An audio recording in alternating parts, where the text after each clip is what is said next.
Olá, queridos, eu sou Roberto Leão e esse aqui é o nosso canal Até que Ele Venha, certo? E hoje eu quero fazer uma reflexão com vocês acerca de um texto que eu considero estar meio esquecido da Bíblia, mas que é extremamente necessário para a igreja continuar refletindo sobre as coisas que estão ditas nesse texto, certo? O texto de hoje se encontra no Evangelho escrito por Lucas, capítulo 9 e versículo 23.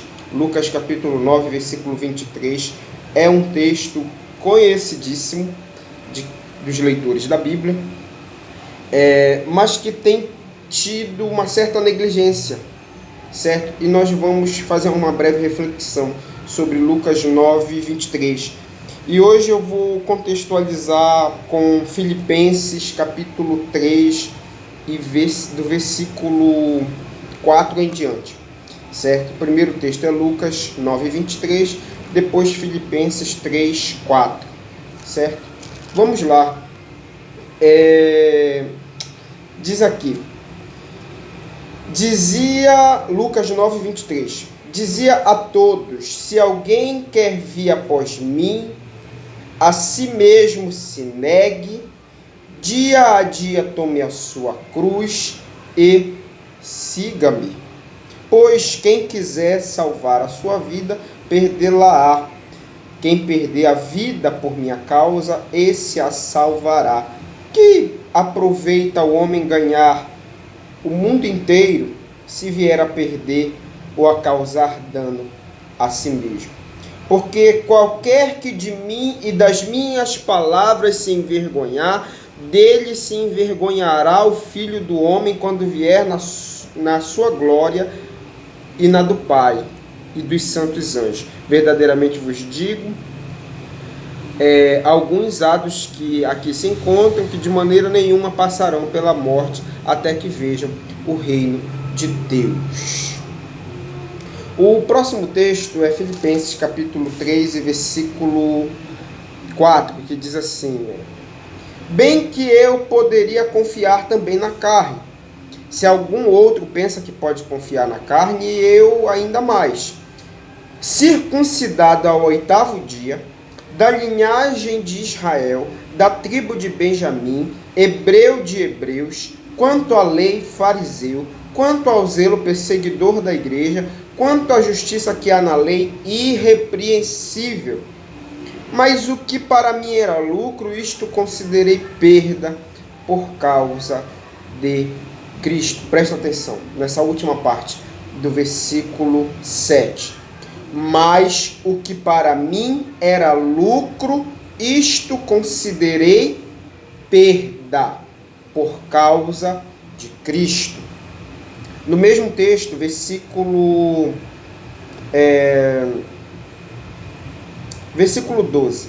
Não que eu já tenha recebido ou tenha já obtido a perfeição, mas prossigo para conquistar aquilo para o que também fui conquistado por Cristo Jesus. Irmãos, quanto a mim, não julgo havê-lo alcançado, mas uma coisa faço, esquecendo-me das coisas que para trás ficam e avançando para as que diante de mim estão. Prossigo para o alvo, para o prêmio da soberana vocação em Deus, em Cristo Jesus. Certo, queridos? Vamos lá. O primeiro texto muito conhecido da igreja, é o negue-se a si mesmo, né? Jesus deixou um mandamento aqui, e eu sempre digo que se a igreja começar a negligenciar esse mandamento, porque esse mandamento é a ABC do Evangelho, ele é o pontapé do Evangelho. Se a pessoa entende mal o negue-se a si mesmo, todo o resto ela vai compreender de maneira equivocada, certo? Negue-se a si mesmo foi dito por Jesus aos judeus, mas é uma palavra que se estende para a vida de todos aqueles que querem servir a Jesus, não importa a geração, é uma palavra eterna. não é uma palavra temporal, não é uma palavra que se esgotou naquela geração, é uma palavra que persiste aos dias atuais. Jesus estava pregando e houve um momento que Jesus diz ao auditório: aquele que quiser vir após mim. Perceba, o público alvo dessa palavra, ele está em aberto.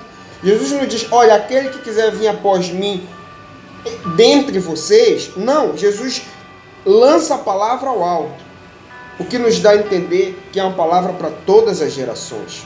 É uma palavra que valeu há 1000 anos atrás, vale hoje, e se o nosso mundo resistir mais 1000 anos, daqui a 1000 anos, essa palavra continuará tendo o mesmo valor. É uma palavra eterna, é uma palavra que a validade dela não passa com o tempo, é uma palavra eterna de Jesus. Então Jesus diz assim: se alguém quiser vir após mim, negue-se a si mesmo, tome a sua cruz. E é muito interessante esse tome a sua cruz, porque numa outra tradução desse texto diz assim: tome diariamente a sua cruz e siga-me. Esse tome diariamente a sua cruz nos dá a entender que Jesus está falando que segui-lo é um processo.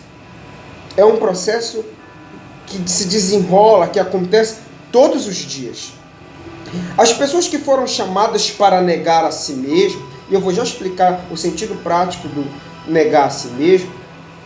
Uma vez eu estava reunido com a mocidade na igreja, eu pergunto: o que é negar a si mesmo? E foi uma tristeza, porque pouca gente sabia na prática o que significava. Negar a si mesmo tem a ver com dizer não para as vontades que você sente. Eu senti vontade de beber. Bebida alcoólica. Senti vontade de beber. Diga não a essa vontade. Olhe para esta vontade e diga não. Senti vontade de fumar. Olhe para a vontade e diga não. E você está negando a si. Você está negando a si mesmo. Você está dizendo para si mesmo que não. É por isso que Jesus diz: olha, aquele que quiser vir após mim, ele só vai conseguir se ele também tiver esta capacidade de dizer não para si. Porque se você diz sim a toda vontade que você sente, a toda vontade que o teu coração dispõe, vai ser muito complicado você servir a Deus.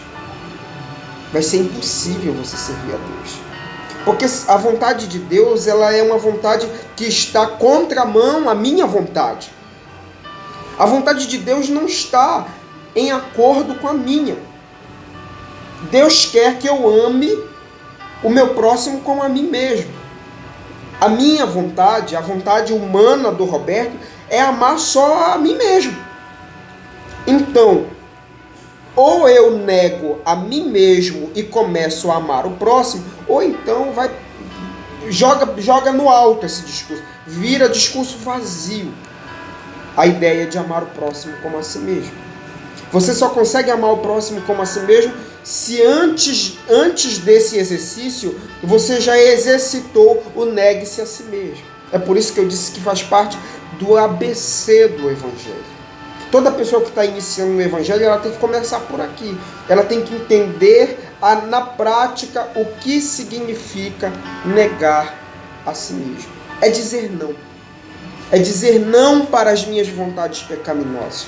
É dizer não para as minhas vontades humanas e dizer sim para a vontade de Deus.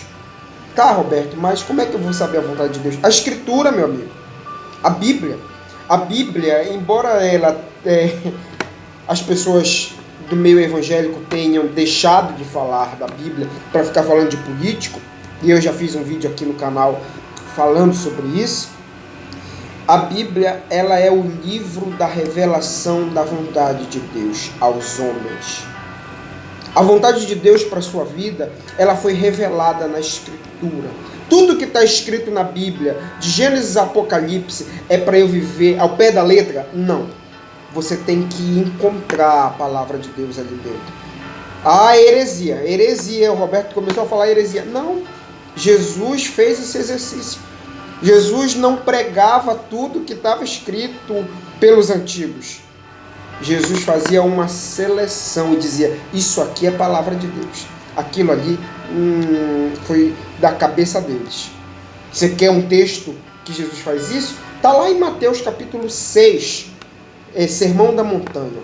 Jesus diz assim, ouviste o que os antigos vos disseram, amarás o teu amigo e odiarás o teu inimigo. Eu, porém, vos digo, amai os vossos inimigos e orai por aqueles que vos perseguem. Perceba, Jesus pega uma fala e diz, os antigos disseram isso. Eu não vou repetir o que os antigos vos disseram. Eu vim vos trazer uma palavra eterna de Deus que vale para todas as gerações. Então, quando Jesus se referia à Escritura, Jesus procurava encontrar a palavra de Deus ali. Nós temos que ler a Bíblia e pedir a Deus direção para que Ele nos mostre onde é que está a sua palavra. Porque tem muita coisa que os homens disseram ali. E a fala de Jesus exemplifica isso. Jesus diz, preste atenção, ouviste que os antigos vos disseram. Quem disse? Os antigos. E os antigos, Jesus está resumindo, são as pessoas do Antigo Testamento. Moisés, os sacerdotes, enfim, aquela galera. E Jesus diz, os antigos vos disseram, amarás o teu amigo e odiarás o teu inimigo. Jesus não repete isso, embora os antigos tenham dito isso. Está escrito na Bíblia isso. Você abre lá no Êxodo, você vai encontrar alguns versículos que falam sobre ame aquele que é favorável. Se o cara não for favorável, ele pode ter um grau de agressividade com ele. Certo? Então, Jesus pegava a Escritura, e é o exercício que a gente tenta fazer aqui, para encontrar a palavra de Deus na Bíblia. Então, meu amigo, você quer saber qual é a vontade de Deus? Para que, a partir do conhecimento da vontade de Deus, você passe a negar a tua própria vontade, leia a Bíblia. Leia a Bíblia, irmão. Olha, eu vi um vídeo um dia desse que eu achei ridículo para ser educado. Uma figura famosa aí, uma mulher que era de uma igreja, e ela dá um testemunho, ela vai no Danilo Gentili e dá um testemunho dizendo que ela sacrificou tudo porque ela amava Jesus. E vendeu carro, e vendeu a Land Rover, e vendeu, e deu dinheiro, e deu salário, e deu tudo, porque ela amava Jesus. E quando ela percebeu que era uma mega exploração que estavam fazendo com ela, ela saiu e se revoltou contra os evangélicos, contra os religiosos, contra quem fala de Deus, contra quem fala da Bíblia, contra todo mundo. Eu disse, meu Deus, se essa menina amava tanto a Jesus, por que ela não leu a Bíblia? Por que ela não procurou conhecer a vontade de Jesus na Escritura? Se ela tivesse lido a Bíblia, ela também teria encontrado na palavra de Jesus que Jesus não pede que as pessoas sacrifiquem carro, casa, salário, não sei o que, nada disso. A briga do Novo Testamento é com relação às nossas disposições afetivas. Jesus quer saber onde é que está o teu coração. É por isso que Jesus diz, a pessoa que quiser vir após mim, ela tem que aprender a dizer não para si. Porque é muito fácil dizer não para o outro. É muito fácil olhar para uma pessoa que quer alguma coisa e dizer, não, não vai levar. Não, não vou te dar. Não, não vou fazer. Dizer não para o outro é fácil. Dizer não para si é um exercício duríssimo. Mas é o caminho da espiritualidade sadia do Evangelho. Jesus disse que todo que quiser vir depois dele, após ele, atrás dele, no caminho dele, tem que negar a si mesmo. Tem que olhar para a sua própria vontade e dizer: não, não vontade. Vontade do Roberto, não. Vontade de Deus, sim. Ah, é muito fácil, Roberto. Não, não era. Eu não estou dizendo que é fácil. Eu estou dizendo que é o que a palavra de Jesus recomenda. E aí, existem outros exercícios. Você tem que se submeter em oração e dizer: Senhor, me ensina a fazer a tua vontade, me ensina, me ensina. Mas aqui é a teoria. Lucas 9 é a teoria. Aquele que quiser vir após mim, negue-se a si mesmo, tome diariamente a sua cruz e siga-me. Tome a sua cruz todos os dias. Pega a cruz todo dia e vai. Todo dia você olha para si, olha para as suas próprias vontades e diz não. Olha para a vontade de Deus e diz sim. Por mais difícil que a vontade de Deus seja, você vai em oração e diz: Senhor, quebranta o meu coração, transforma a minha mente, inclina as minhas disposições para que eu possa dizer não à minha vontade e dizer sim à tua vontade. Servir a Deus tem a ver com isso. A pessoa que não consegue fazer nem esse exercício, ela está ferrada. Ela não vai conseguir caminhar. Ela não vai conseguir viver nada do Evangelho. No máximo, ela vai ser uma frequentadora de igreja, se tornar um moralista. Uma pessoa emburrada, que acha que servir a Deus é olhar as pessoas como se ela fosse maior e os outros fossem menores. No máximo, ela vai viver isso. Mas uma pessoa que conhece a Jesus realmente e está em conexão com a Escritura, ela vai dizer não para si e vai dizer sim para a vontade de Deus.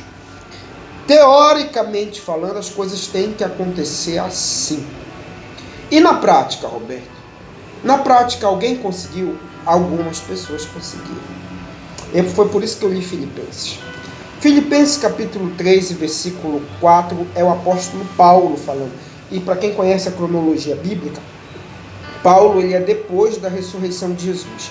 Jesus cumpre todo o seu ministério, é crucificado, morre, ressuscita ao terceiro dia, deixa os discípulos lá, sobe aos céus, promete que vai voltar, e depois Paulo aparece na história.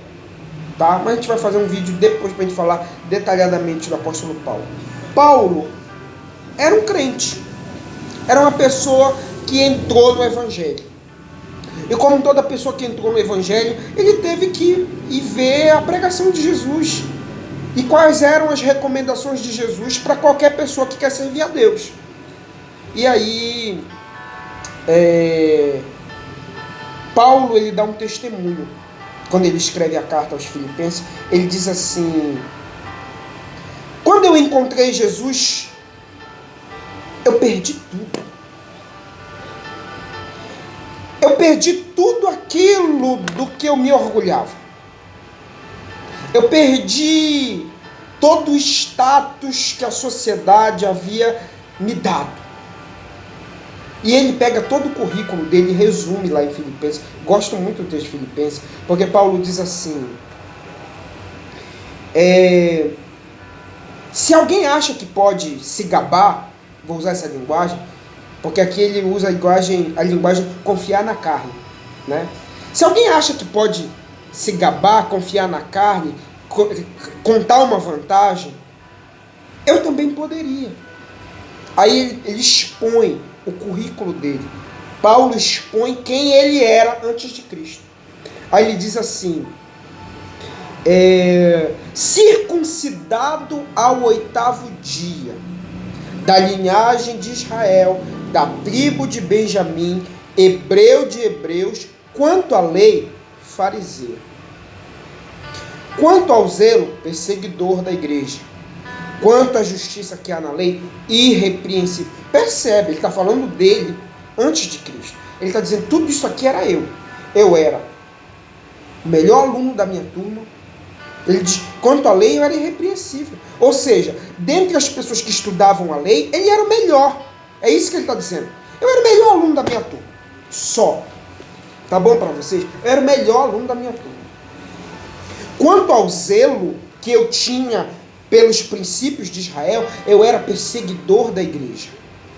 Eu matava servos de Jesus, porque considerava que Jesus era um herege e todo servidor de Jesus tinha que ser passado na espada para honrar a Deus. Então, em nome do zelo que eu tinha pelo meu Deus, eu matava a igreja de Cristo. Esse era Paulo. E ele diz assim: quanto à lei, fariseu. E os fariseus, eles eram a seita mais rigorosa de Israel. Então Paulo diz: tudo isso eu era. Eu sou filho de hebreus. Eu fui circuncidado. Meus pais me apresentaram no templo.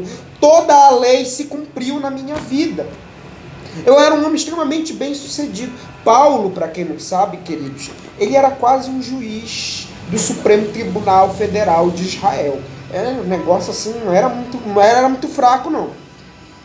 E aí ele diz assim no versículo 7: mas o que para mim era lucro, isto considerei perda por causa de Cristo. Perda por causa de Cristo. A gente é acostumado a ouvir dentro da igreja que nós não fomos chamados para perder. Você não foi chamado para perder. Crente não foi chamado para perder. Por que o apóstolo Paulo diz que tudo que ele era antes de Cristo, o dia que ele encontrou Jesus, ele teve que perder? Paulo disse que o dia que ele encontrou Jesus, Jesus foi tão maior do que tudo aquilo que ele tinha, que ele resolveu abrir mão de tudo aquilo que ele tinha para ficar com Jesus. Sabe qual é o problema da nossa igreja? Nós não queremos perder nada. As pessoas que vêm a Jesus, as pessoas que vêm para a igreja, elas não querem perder nada por causa de Jesus. Elas querem vir do mundo para a igreja e tudo que elas tinham no mundo elas querem trazer para dentro da igreja. Ah, Roberto vai fazer um discurso moralista. Não, isso não é moralista. Quem me conhece sabe que eu não sou uma pessoa moralista. Eu sou defensor de uma espiritualidade. E a espiritualidade do Evangelho, ela só é possível se você aprender que servir a Jesus implica perder coisas. Quem segue a Jesus perde lugar. Quem serve a Jesus perde cargo. Quem serve a Jesus perde amigos. Quem serve a Jesus perde oportunidades. Quem serve a Jesus perde para ganhar a Cristo, como disse o apóstolo Paulo. Porque acha em Cristo o valor maior do que tudo aquilo que ele conhecia antes de Cristo. Paulo disse que todo aquele status, toda aquela pompa, todos os diplomas, todo o reconhecimento, tudo que ele tinha se tornou nada o dia que ele encontrou Jesus. E Jesus olhou para ele e disse: negue-se a si mesmo. Ele olhou e disse: eu nego a mim mesmo. Eu digo não para as minhas vontades, para viver a tua vontade.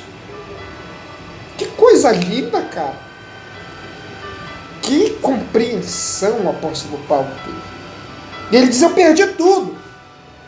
E no versículo 12 ele diz assim: não que eu já tenha recebido ou obtido a perfeição, mas prossigo para conquistar aquilo para o que também fui conquistado por Cristo Jesus. Irmãos, quanto a mim, não julgo havê-lo alcançado, mas uma coisa faço, esquecendo-me das coisas que para trás ficaram, eu prossigo para as que estão diante de mim.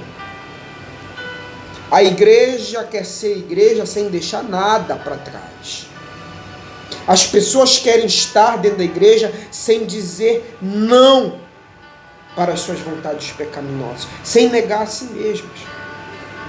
E aí não tem condição.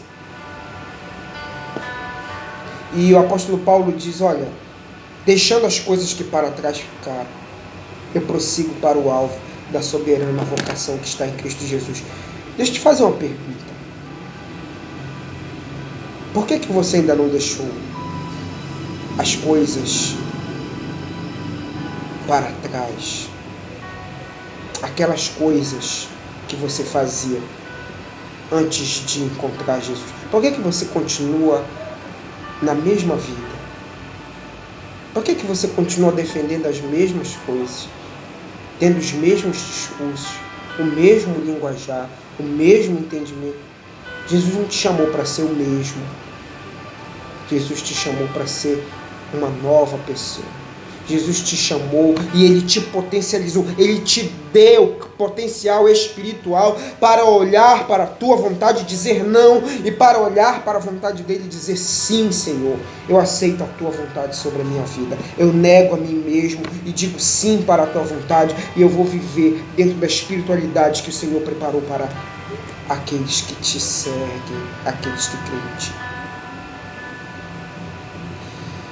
O problema é que a igreja confundiu o negue-se a si mesmo com seja você mesmo. Tem gente que acha que Jesus chamou ele para ele ser ele mesmo. Tem pregador que sobe no púlpito e diz assim: o importante é ser você mesmo. O importante é que você seja sincero. O importante é que você seja honesto. O importante é você ser verdadeiro. E aí não interessa o que você vai fazer com essa honestidade, com essa verdade. A tua verdade pode ser que você é hipócrita. Roberto, como assim ficou contraditório? O meu ser verdadeiro, Roberto verdadeiro, é a hipocrisia. Quando eu sou verdadeiro, quando eu mostro a minha cara para as pessoas, eu sou hipócrita. Ou, vou dar outro exemplo. O Roberto honesto é o brigão, é o brabão. Deus se agrada da minha honestidade. Não importa o caminho que essa minha honestidade vai me levar. Está errado. Jesus nos chamou para uma nova vida. Jesus não te chamou para que você seja você mesmo. Jesus te chamou para que você negue a si mesmo. Roberto, eu não tenho condições. Então a Bíblia diz que você não pode ser discípulo de Jesus. No máximo você pode ser membro de uma igreja e ter um carguinho. Mas viver o propósito do Evangelho, você só vai poder quando você crer que Jesus te potencializa espiritualmente, para que você olhe para a tua própria vontade e diga não, vontade. E diga sim à vontade de Deus. Queridos, o vídeo ficou meio longo, mas essa reflexão tinha que ser feita, certo? Eu sou Roberto Leão e esse aqui é o nosso canal Até Que Ele Venha. Compartilhe, bota lá no grupo da família, no WhatsApp, no Facebook, é de graça, é para gerar edificação para as nossas vidas. Deus te abençoe, um forte abraço, nós estaremos aqui até que Ele venha.